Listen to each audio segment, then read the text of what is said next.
Така искам да поканя и персонала на нашия обслужващ персонал, който е от ресторанта.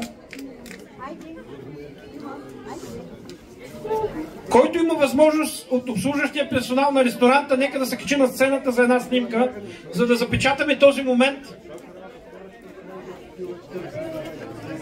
Да, ако може и певиците да дойдат, те не знам къде се скриха. Диди и Еми, те някак си така и те потънаха.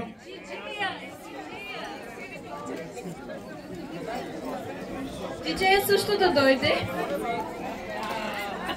Всички сте много красиви, няма нужда да се криете отзад.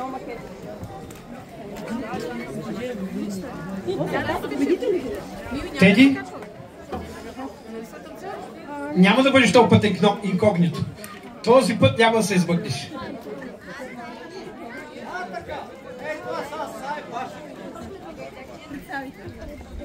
Искам тук и специални аплодисменти и да поздравя човека, който направи нашата интернет страница. Той е само на 12 години.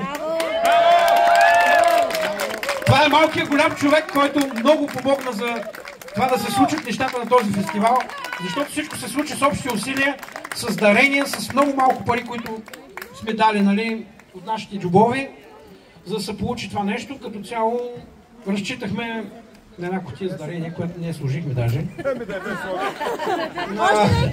Може би на малко от Боба и малко от Томболът. Ако нещо остане. За съжаление, ние остана времето да смогнем с много работи. Ние самите си от тая вечер сме спали някъде около 2-3 часа, за да...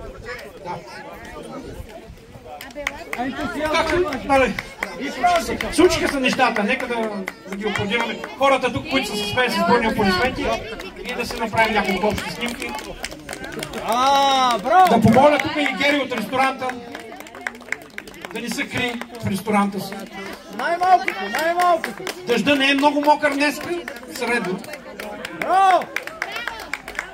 За всички усилия! Да, сърдечно благодарим на всички, които бяха тук и всички, които ни подкрепиха с всичко, което можах. Най-вероятно искам да благодаря на хората, които не мога в момента да спомена, защото малко ми е така притеснено.